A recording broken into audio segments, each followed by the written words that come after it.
Well, welcome to our January 26th edition of our PBIS Leaders Network. We hope you guys are staying warm and not buried in snow. It has been a crazy week for that. I know schools have been off for many reasons, including the snow. So welcome. And today we're going to be talking a little bit about, we're going to come back to our restraint seclusion discussion for a second. And then we're going to be talking about tier 2 influx needs and the issues that we're seeing as a result of students not being in school and some of the needs that we're seeing at that tier 2 level. So let's start off by giving you guys the link to the presentation. This is our bit.ly today, and I think it is in the chat. Thanks, Stacy, for popping that in there. You are welcome to join in our bit.ly and follow along in the slides. So we'll leave that up for a second till you can get that and get it from the chat.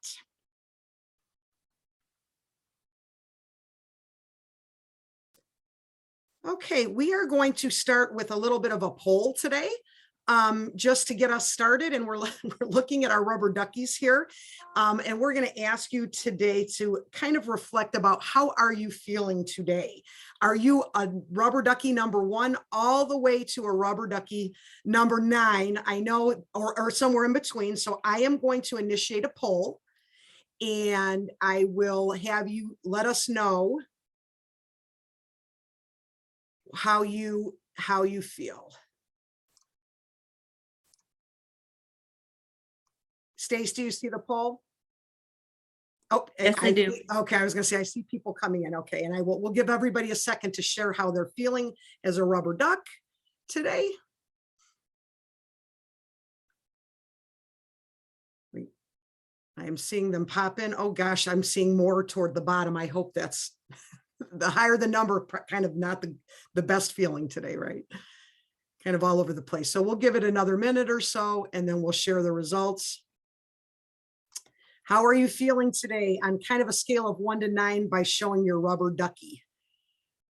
We've got about 18 people participating. We'll give it another 5 seconds, and then we'll end the poll and share the results. Got about 81 people participating right now, 86 people, 86%, I should say. Oh gosh, we are all over the place, guys. I'm going to go ahead and end the poll. I'm going to share the results. And so we are kind of all over the place this morning. We have a couple, we have about 5 people that are feeling like a 6, kind of going in the water there. We have some people feeling 2. That's good. 4 people feeling 2, and a couple people more at the top end of the scale. So we hope, however, Sherry says she's a 3. However, by the end of the day, she'll probably be a 7 or 8. Gosh, I hope that means that's not a bad meeting that you have to attend later on. So let's hope we have a better day today.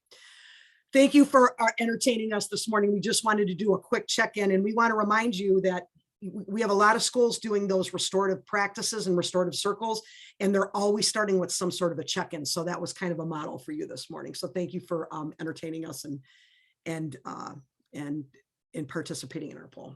So our agenda, I kind of already referred to that already. We're going to be doing a little bit of restraint seclusion in a second, just checking in with you guys. We're going to be talking about the tier 2 influx. We're going to have a couple of different presentations and some examples for the region, which I'm really excited about. And then we're going to have some time for networking if we need to network.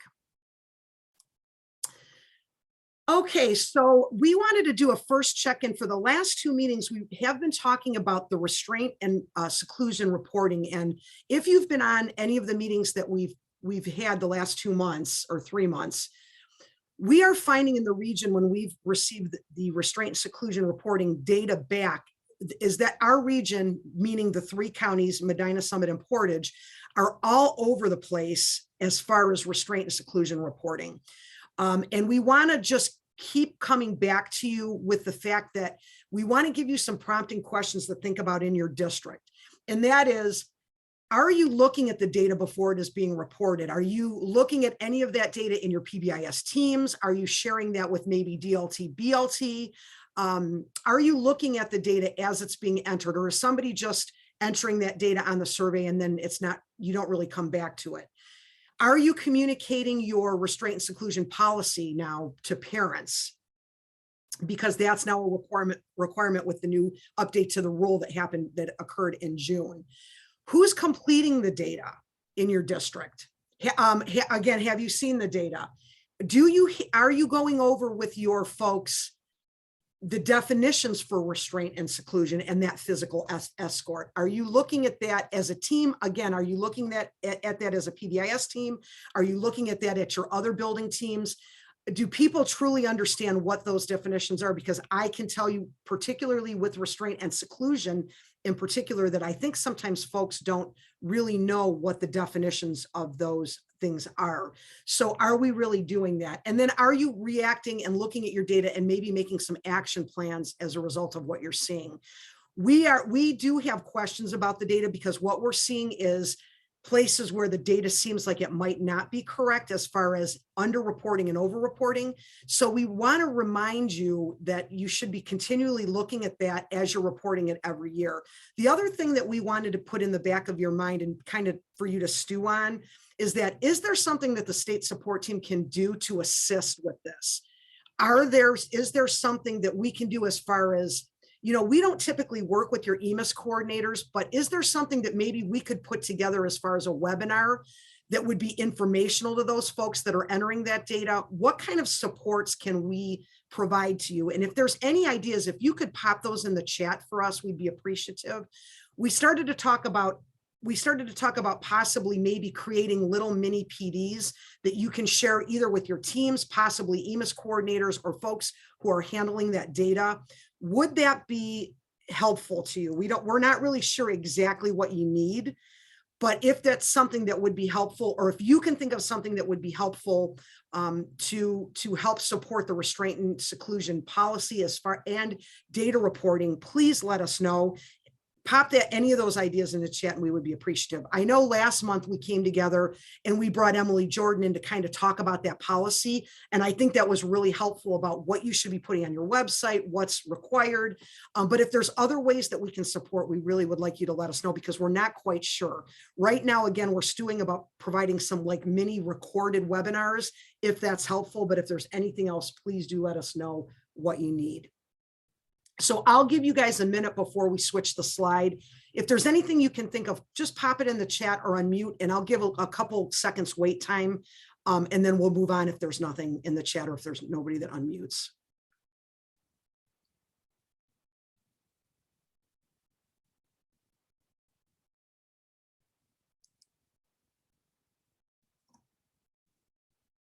I'm not seeing anything. I'm not hearing anything. As we go along or after the session today, if you feel there is something, please feel free to reach out to any of us via email or phone. And if there's something that we can help you with that restraint and seclusion reporting and your policy, please let us know.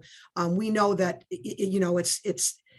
the policy update is new, and I know people are working through some of those procedures and processes. So if we can help, please reach out. And I am going to, at that point, I don't see anything in the chat. I'm going to throw it to Stacy to kind of join us for our Tier 2 influx information. Thanks, Heidi. So we just wanted to revisit and remind that at the beginning of the year, we had shared a survey with you just to kind of gain your perspective as to some of the areas you would like to focus on. And so you can see on the screen some of the areas that were highlighted, and they were all connected to the whole child framework. And today, then the next one that was really highlighted was the Tier 2 needs influx. So that is where we're going to take a little deeper dive today. And so when we think about Tier 2 influx, we wanted to, of course, show that connection to the whole child, because as Heidi and I have had the opportunity to work with Dr. Kevin Lurson from Wright State with the whole child framework, there is just so much overlap between PBIS and the whole child framework. And so we really wanted to be continuing to make those connections for you and to show where those connections fit. And so when we think about that Tier 2 need influx, we're really looking at the school climate and culture. And of course, that would make sense that we're thinking about PBIS and Tier 2. So in the summer, there was a group of PBIS state leaders that came together and developed this Tier 2 influx guide. And that really came out of knowing of the challenges that have been presented because of the pandemic and the trauma that students have been facing, the increase of behavior needs. And so they really put out this guide to help districts and buildings really start to think about, what should we be doing? What should we be thinking about? Because on the screen, you can see our, our PBIS triangle we always look at, and look at, typically you would say your universal supports are for about 80%. It's working for about 80% of your students. But what they were realizing is that because of the uniqueness of the pandemic, we're seeing a real shift in the level of need of students that would really kind of change your triangle and really put a burden in that middle section of tier 2 supports and kids that really need more support. And so thinking about that and knowing that was coming, they put together this guide just to give some pointers and reinforcements, reminders of things to consider. And so one of the things to really stop and consider is that if you have that many kids in that middle section in tier 2, if you have 20% or more of your students really needing those supports, then that really is going to start to look more like something that needs to be happening universally. And so thinking about what could that be, what would that look like? And so some of the things they highlighted, and Heidi can go to the next slide there, is really starting to look back at both your school-wide and your classroom supports, really thinking about school-wide, do we need to go back to look at kind of those basic fundamental pieces of our framework and really focusing in on the behavioral expectations and teaching and acknowledgement, those three big areas, kind of going back and making sure there's consistency there. But then also considering maybe your district really does need to, or your building needs to consider, we need some more social emotional supports across the board for all. And so maybe that's something you need to look at. And then also taking a look at the classroom. And we're going to take a little deeper dive into that a little bit later this morning. But just again, the Tier 2 Influx Guide does a nice job of highlighting what is the problem, which we're saying, and we've heard from all of you, definitely an increase of children that have needs that are reflective of more of Tier 2 than Tier 1. And so how do we handle that? How do we look at that? So we really want to point to the data, know the need. What does your data tell you and how does it guide you through the process? And so the Influx Guide just highlights a couple areas to think about. One is, are there any informal surveys that have been sent out to students and families? Things like, how are students feeling? Kind of getting some of that information. How are families doing? Kind of getting some more information from them. Maybe you've already done that, or that's something that you could consider doing. Then, of course, looking at what existing data do you have? And this can be not only your office discipline referrals or behavior incident reports, but thinking too about your attendance data. Maybe, do you see an increase of students needing support from a nurse, support from a guidance counselor? What is your data telling you? And then the community data, thinking and seeing, do you have access to any community data? Is there an increase in your community about access to food banks, unemployment rates, or even incarceration rates? Some of that data that could really be informing trauma that's happening in the community that would have a direct input in effect of students. And then also, are you using any screeners? Are there any universal screeners being used either in your building or in your district or even in the community? Because oftentimes the community has some screeners available. But again, you just might want to look at that data and see, what does the data tell you? And so you really can use that to guide your next steps. And Stacy, I'll just jump in and say, I know some of the schools are using the Youth Risk Behavior Survey, which is some data too that they could look at, as well as the Oh Yes survey. So if you guys already have that, it's not like you have to submit another survey. Just go ahead and use what you already have. So those are some things too to think about. Great point, Heidi. So I know we've got some friends from Greenwood on here, and they had shared earlier at the network, and we thought what they shared was just a great example of, what does your data tell you?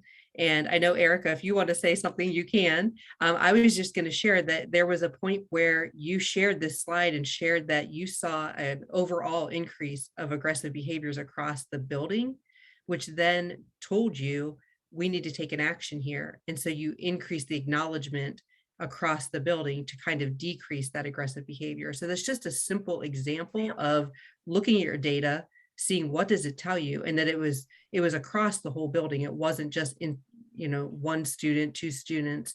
And so then you made a decision to increase acknowledgement also across the building. So it just was a nice fit. And since you had already shared your story about Greenwood, we thought we'd kind of come back to that again and share that information too.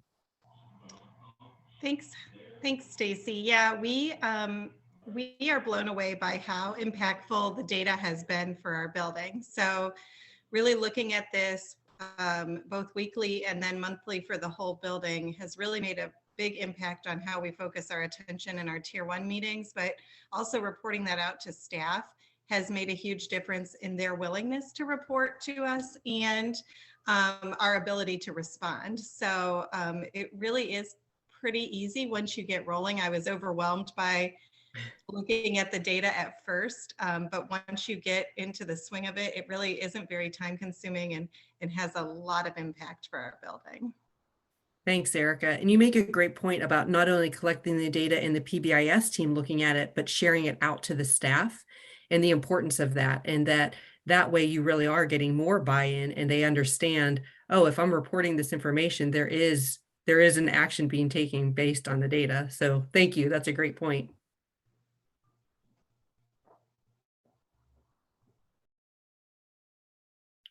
So we wanted to highlight another building, another district, and we're excited that Lisa Moore from RB Chamberlain Middle School has joined us. She's the assistant principal. They are a gold recognized building, so they've been doing a lot of work in PBIS. And we just, as we look across the district and we look at these times together, we think it's so important to highlight the great work that people are doing in buildings and districts, because we know that's so helpful to all of you on the call.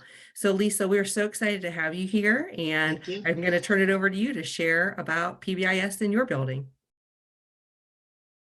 Okay, thank you. So I'm going to talk about our tier 2 interventions and our criteria that we use.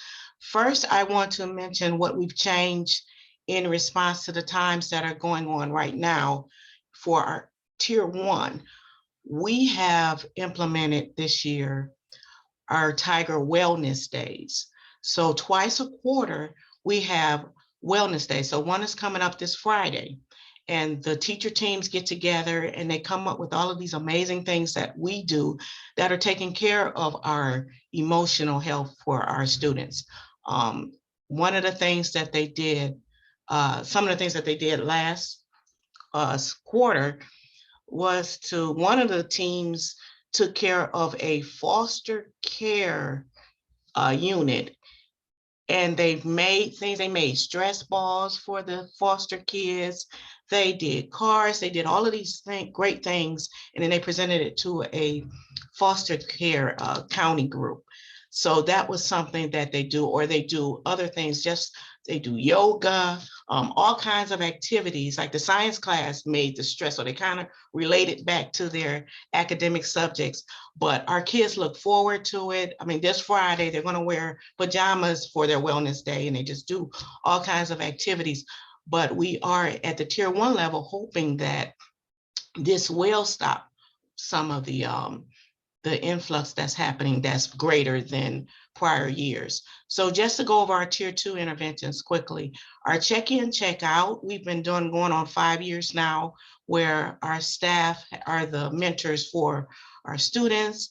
It was virtual last year that worked very well. This year we're back to face-to-face and using the daily progress sheets.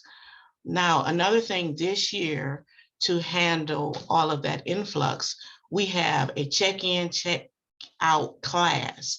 That's our study hall. Our 7th and 8th graders have study halls. So we took 2 study halls, 2 7th grade, 2 8th grade, and it's actually a check-in, check-out class. The mentor is also a math coach to provide that extra academic support, but they still set goals. They still do the daily progress sheets, but they also have the added benefit of the social support. We identified these students last year that we thought would need some extra support this year. So we have guidance counselors and our beach book person that come in once a week to do a social skills lesson to add some additional support to those students. So that's working very well for us this year. We also have girls groups and boys groups, 7th and 8th grade. And these are students that we identified as needing a little bit more of the social skill support. So we call them our leadership groups, and they're doing activities and receiving lessons on peer pressure, social media, friendships, that sort of thing. So those groups are also strategic in that there are positive peers in those groups also to help. Our after school homework club, we're still trying to get that together. In prior years, it worked very well because we would have our high school students come down and tutor our kids that are struggling with getting work completed. That goes along with our Tier 1 VIP homework club. And with that, all of our kids are able to complete their assignments because before lunch, they have an advisory 10 minutes where a teacher tells them, we have a spreadsheet that we share school-wide, and the teacher is able to say, okay, you're missing this assignment. And these students, when they go to lunch, they go get their lunch and report to VIP room where there's a math coach and an intervention specialist that's able to help their student with missing work. And that could be from being absent or students struggling. They have that additional support. So that's at our Tier 1 level too.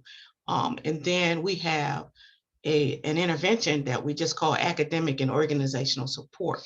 Our alternative learning environment staff person takes some of these students and works one-on-one with them, because sometimes it's just the organizational skills that are lacking or time management. So they may work one-on-one with that person daily, or it may just be for once a week, or maybe a project that they're working on, different things like that. So that's that one-on-one time management, organizational support to help those students.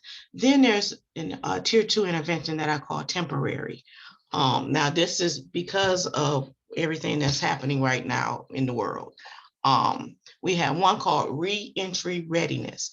Students that are suspended or students that maybe have threatened self-harm and they're out for a while. When they come back, we really want to keep eyes on them and watch them a little closer. So they do the daily progress sheet too, so that we know that they're ready to be back into their classes. Then we have something called Handle with Care email. So we may get parent calls or parent that a family member has passed. The student may be a little upset or anything else that's going on. We send out a Handle with Care email to the teachers. And then the teachers know, okay, we're going to put more eyes on that student. That student may need to leave the classroom to go to a nurse, counselor, Beachbrook person. So we just send out the Handle with Care emails in that way. Then we have a quarantine sub. So that sub also is checking in on our students that are quarantined, our students that are isolated, just making sure that those students have that additional support and not falling behind. And then we have something we call our wellness room. Inside of our alternative learning environment, we have a small office, and our Beachbrook person brought in a huge bean bag. And that's a place where students that need to de-escalate or just need some time. For instance, I had an 8th grader whose mother called her in the middle of the school day to tell her that her pawpaw had died. And this student, she was so upset that she really shut down, and she was crying, but she wasn't responding. So the teacher called me in, and I was able to get the student to walk back to our little wellness room and had her just lay out on this big bean bag.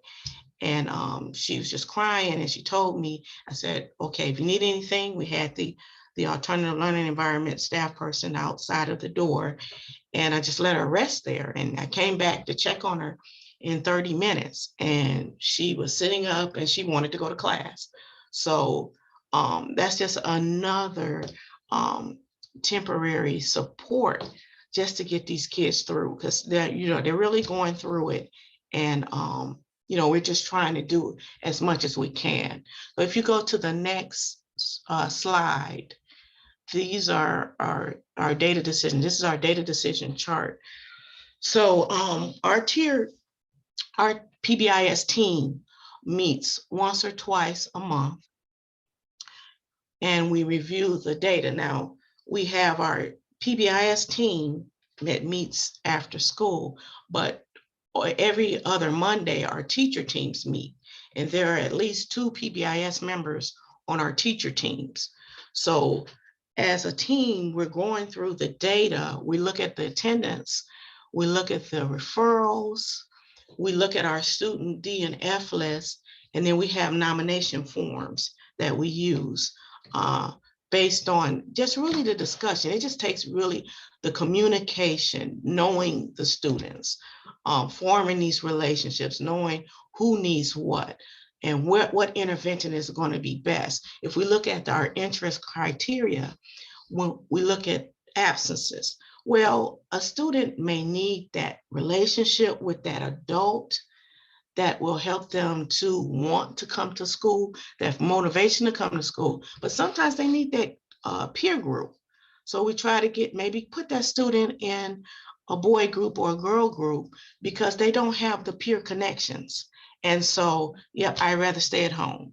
But to keep them motivated, we find what's going to work for that student. Of course, we look at our referrals and see who's going to need the support based on the behaviors. And then once again, we have all of our academics are matched up with the behaviors, because we know it's both sides equally that are playing a role in the behaviors of our students. So, do they need that academic one-on-one support? Do they just need that check-in, check-out staff person that's keeping them going with their assignments, and they have a test? What's going on? Are they missing those peer connections and need the group, the leadership group, to do activities and meet other peers? The VIP referrals, VIP once again is where our tier 1 intervention, where the students complete all of their assignments.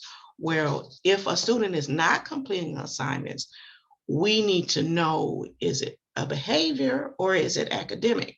So if they keep appearing in our VIP room, then we'll give them a VIP referral. And on that referral, the student fills out what's going on. Why aren't you completing your work? And if we get back, I don't understand my work, or I don't have time for my work. Now, okay, what kind of intervention can that student may need? The one-on-one study hall in our alternative learning environment, so they can get some more one-on-one help. That student may need our, check-in, check-out teacher or a class where they can get that math academic coach daily, helping them get through. So we're trying to, just the communication and the relationships. And we have our team nomination forms, and then our PBIS meetings, taking care and managing all of that. And then the same thing with the exit. Once we see that they're doing, meeting the expectations, meeting their goals that they are set, then we start fading them, or at the semester, we've looked at who can come out of the class and who can go into the class, because these students were identified a year ago. And we had some students last year that were so stressed emotionally that, they were just falling apart, not coming to school. They needed to be walked when they got to school just because of the anxiety. So I do see a lot of that lessening this year. But so some of those students that were in that check-in, check-out class, they're doing fine. They don't need it now. So we did the flip at the semester so that we can get some more in that are still struggling, and then move on. But the ones that we take out of that class, then we're finding other interventions they may need, or they may not need any. So this is just what we're doing here at RBC. And if you have any questions, or you can contact me at any time. Lisa, Thanks. thank you so much for sharing. And so many thoughts are going through my head as you're sharing. The first thought was, we're looking at that whole child framework, and you definitely are looking at the whole child. You're looking at, the child's academic, the behavior, the mental health, the family, the, all those different pieces going on and all those connections and how important that is. The other piece I want to say, this is so comprehensive, but I did hear you say we've been doing check-in, check-out for 5 years. So this didn't just happen overnight. This obviously has been a process. And thank you so much for sharing, because this is just such a great example of how you start with check-in, check-out, and then you've built on it. And then I love too how you said you did make changes because of everything that's been going on in the past 2 years within the society, and you address those needs. So any questions for Lisa, feel free to drop them in the chat, or if you want to unmute and ask a question. Obviously, she's a great resource. We're so glad to have you here and share that information. Thanks.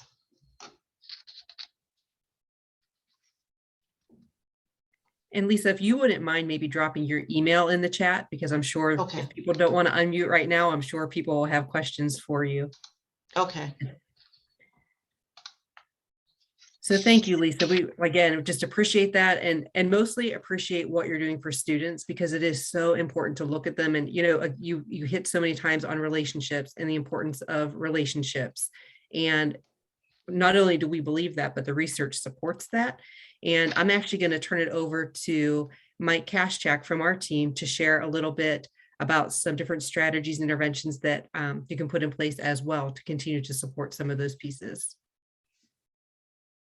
Thank you, Stacy. I hope everyone can hear me. I was having trouble earlier. Excellent with my microphone. So I'm very excited about that. That's a positive thing that happened this morning. So my rubber duck has moved. Well, good morning, everybody. And I'm here and I'm presenting a little bit of information about when we look at the high school level. I have experience working with PBIS at the high school level, and often we find with the population, the folks working at the high school level, our teachers, our professionals, is that they assume that, they've made it this far. We need to, they know what they need to do. And we know from experience and from the research that that's not the case. High schools, whether you're a staff member, whether you're an administrator, you could probably take a school calendar at the beginning of the year and kind of plot out, highlight what times during the year do we see a change in some behaviors. And you could highlight that, and you could probably set them all together and you could see, oh, we see some patterns.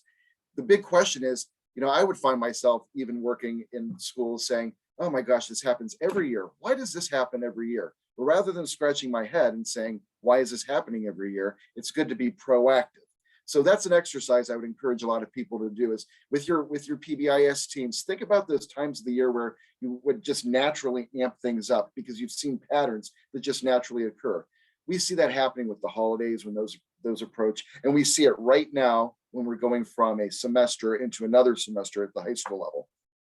So I have that little graphic there that says, we made it this far. Now what? And the students sitting there saying, I'm so over this. And I know that there are adults that are in situations in the school where they're like, I'm so over this. But bottom line is we can't be over this. We have to amp up our tier 1 supports, especially with things like kids coming back from quarantine.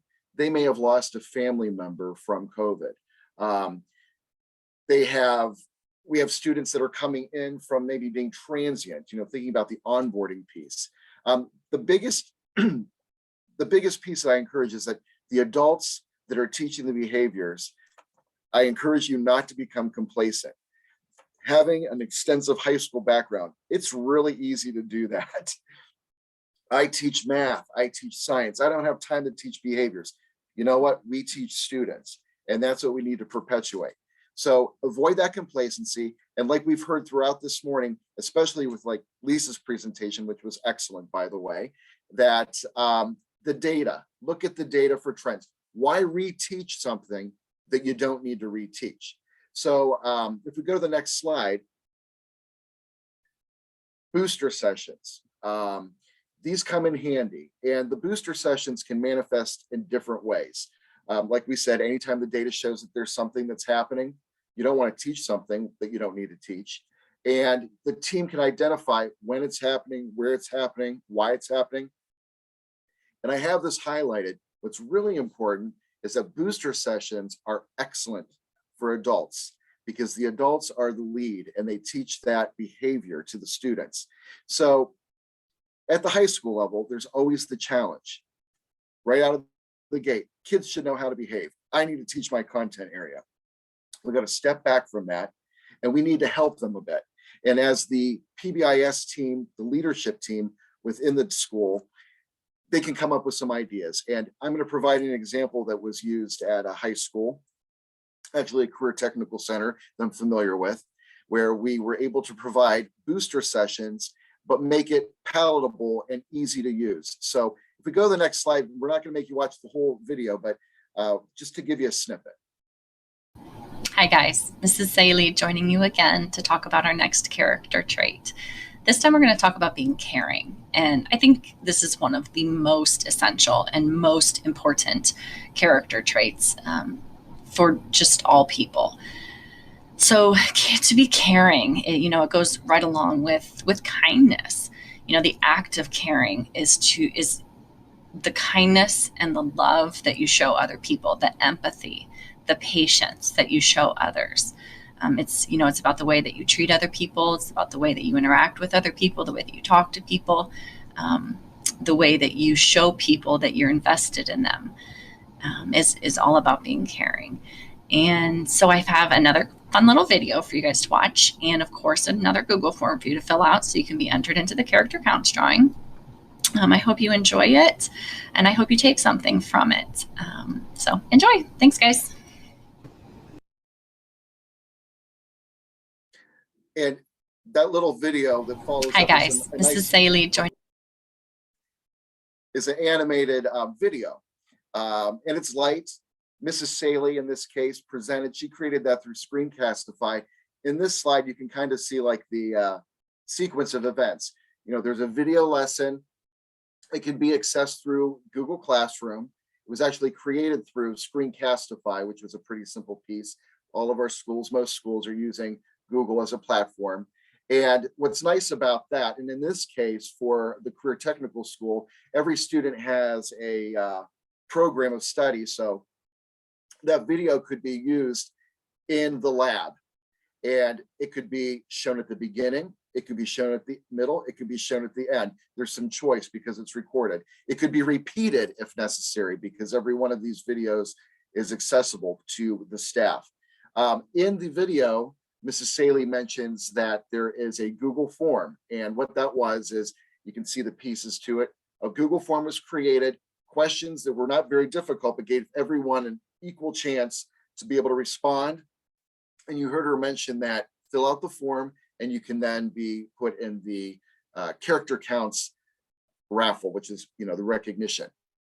So that's one way of doing things that's kind of techie, kind of exciting, simple, easy, can be chunked, can be placed wherever you want in the day.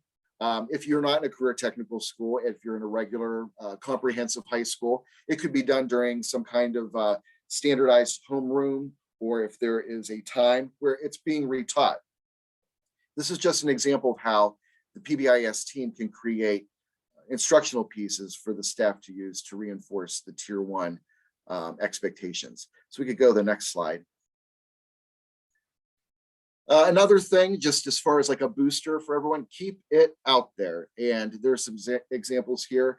I always like to say, conduct a signage check. Make sure that the signs are where they're supposed to be, or that they haven't been removed, or that they're in good condition, because you want to show that you care about the program and you care about the framework of what you're doing. Make sure that things are nice and tidy. It's kind of a shiny apple thing there. But let those at home know.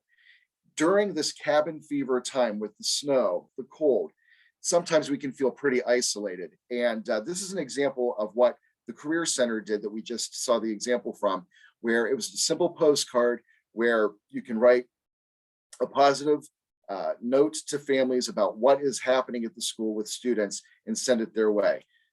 It's timeless. Sometimes people, some of these things seem like common sense, but it's also unique to see how people do it differently. Some send it through an email, some send it through other ways of communication.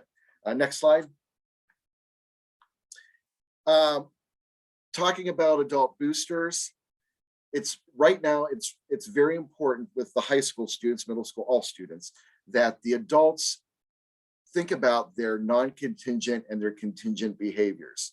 From your experience, you know that the contingent piece is like, hey, you do this, this is the expectation, congratulations, good job, positive feedback. But the non-contingent is so important. I'm going to share a few other resources with you, but standing at the door, smiling, creating a positive atmosphere where students know what to expect. It's non-contingent behavior. Students may have other things happening outside of the building, but they should be able to come to the school knowing what to expect and that it's going to be a positive experience. Preferred adult behaviors, you can look at the list, but some of them are just as simple as can be. Being pleasant, smiling, eye contact. We know that we work with people that are working with students that may not be comfortable with some of these aspects. Those are where you do the boosters. It might be a communication where it's a simple conversation with a staff member that could probably use a little bit of nudging when it comes to some of these expected behaviors for adults to encourage the behaviors of students. Next slide. Once again, here are some other practices, descriptions, and resources. Greetings at the door. Opportunities to respond for students. There's fatigue where, you know, students may not be able to do 35 problems. I don't think anyone should do 35 math problems, but looking at task difficulty, opportunities for them to respond and show that they have the knowledge in class. These are things that could be boosted with your staff at staff meetings, like I said, through a conversation. One of the simplest things, and it seems very simple to your mind, is active supervision. Always a good thing. That goes back to that complacency piece where, you know, you might want to sit behind your desk, but you should really be moving and grooving, letting those students know that you're in their space and that you're listening to them, you're using their names, you're close by, and you're ready to help. Next slide.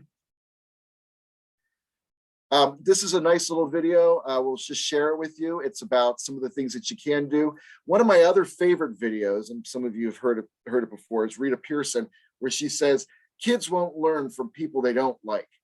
And that's something that I keep in my mind when I think about what students need and what we should be doing for students to encourage positive behavior.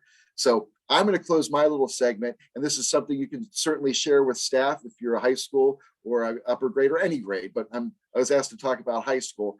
This is something you can share with your staff at a staff meeting, through email, however you want to do it. So I always like to watch movies, so enjoy your movie. Good morning. Good morning. There are 3 things you need to do to get your students ready for learning when school starts. Now, since you are my students, I've already done 2 of the 3 with you. Number 1, you should be greeting them when they come in class. If I greeted you when you came in that door this morning, please raise your hand. I know I didn't get everybody, I missed a few. But it is at the door where we begin that relationship that is so important to learning. In fact, I still teach students. I go into classrooms. I was teaching in West Virginia in March, and I stand when they change classes. I greet the students the way I greeted you. It is amazing to me today how many students do not know how to shake your hand, look you in the eye, and say good morning.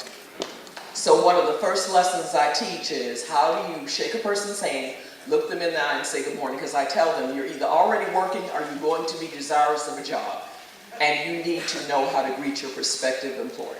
So we talk about that before we talk about the lesson I came to teach. Number 2, you want to have calming music playing when they come in class. If you heard calming music playing when you came in this room, raise your hand. That was my favorite concert pianist, Emil Pandolfi. He was playing for your pleasure. They're finding that the right type of music can make the hyperactive child less hyper. It can make the angry child less angry. And they're finding now in many autistic brains, the only time the whole cerebral cortex of the brain lights up is when they're listening to music. Music, profound effect on the brain. And number 3, you want to start every class with something positive. Turn to the people sitting on either side of you and tell them, you look marvelous this morning.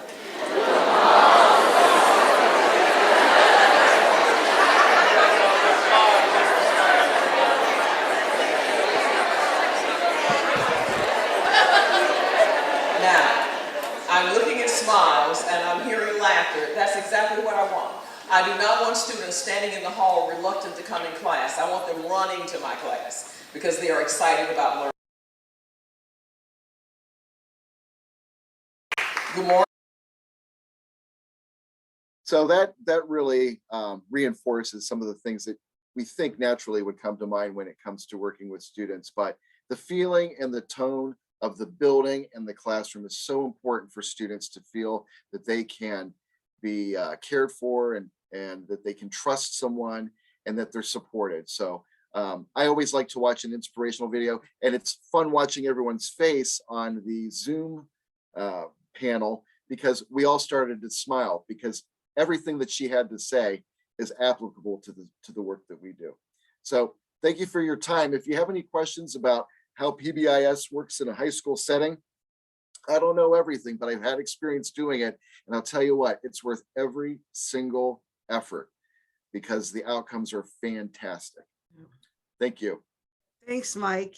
And those strategies that you talked about, as well as Marcia, the great news is they're easy to implement. Greetings at the door take no prep, take no extra planning. You can do that. A lot of these things, the reteaching sometimes is just some verbal, talking. It really doesn't take a whole lot extra. And I will share a district that I'm working with who was ramping up to start doing all kinds of TFIs, this right at this time of year. What they had decided because of the pandemic was they're going back to basics. They're not even looking at even maybe taking some of that data right now. They will by the end of the year, hopefully, but they went back to rebooting the entire district on, are we teaching expectations after kids have been on remote learning? Are we reinforcing what we're expecting? Are we making sure that this is getting at the classroom level? So I think it's really thinking about, for some districts and buildings, getting back to basics. We've had a rough 2 years, and instead of doing more and more and more, sometimes it's about pulling back a little bit and getting back to reteaching, re-acknowledging the really important things in the PBIS framework: the teaching, the acknowledgement, and then the error correction when students are not doing what we're asking them to do. So we have brought you back to the Influx guide again. There is a direct link there. You have it. If you have the slides, you can click on it. Stacy started this morning with talking about these state leaders who got together and thought and really did some research and did some discussion about what do schools really need to think about right now with the influx of needs that we have at tier 2.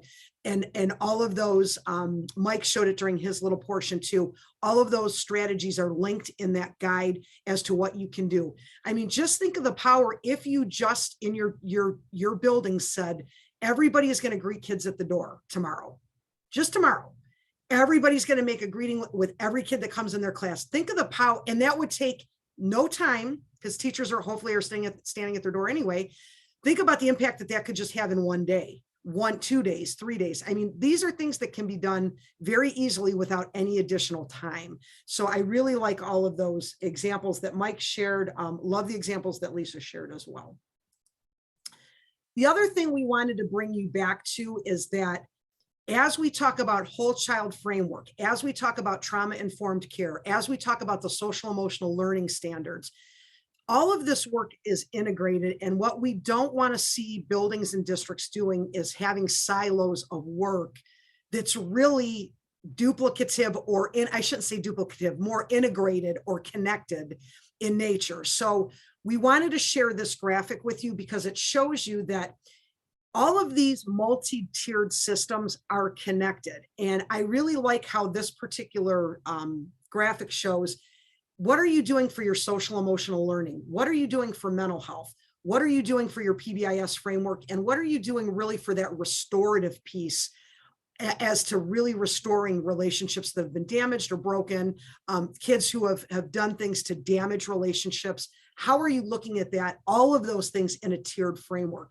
So a lot of what Lisa already talked about today really talked about how they're integrating that mental health piece, some of that restorative piece in there, as well as the social emotional learning.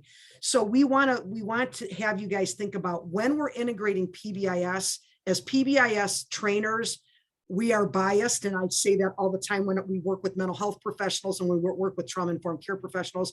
My belief always, and Stacy and I have had this conversation many times, our belief always is start with the framework first. It gives you the bones and the structure, and then you integrate in, do we need trauma-informed practices because what's happening right now? Then that's another layer we can layer in. Do we need mental health considerations? Then that's another layer we layer in. Do we need some restorative justice or restorative circles or restorative practices in place? Then we really layer that in with the language that you're already using for PBIS. That way the work is integrated and we're not doing silos of work, for the same purpose. So we really would challenge you to think about, how is this work integrated? Because with the state coming out with the whole child framework and with all of these, suicide prevention programs, vaping programs, mental health program, all of the stuff that's really social emotional in nature, the best way to do it would be to tie to that PBIS framework that you already have, and that makes everything stronger. So that's kind of what we would challenge you to think. Stacy, do you have anything else to add to that? I know we've had these conversations many, many times over the years. I just agree with you, Heidi. And just again, going back to that whole child framework, you can see how all the connections come together, and how if you start with the PBIS framework, you really are putting in those universal supports for everyone. And then you can really target who needs more supports and at what point in time. Yeah, thank you. So we will always like to kind of end with telling you about what we have as far as resources. I do need to update this slide because in addition to what we have on the slide, we now have on-demand courses that you can take with your team or independently through Canva or Canvas. I always mix up the two Canvas and Canva. And we also have a pre-K through 12 overview for Tier 1 that is an on-demand course.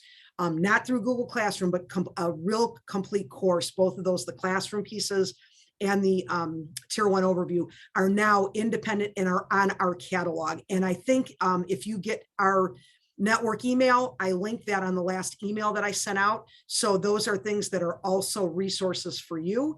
And then of course that regional warehouse where we show those local examples of your colleagues and friends in the region and what they're doing. Please make sure that you take advantage of that as well.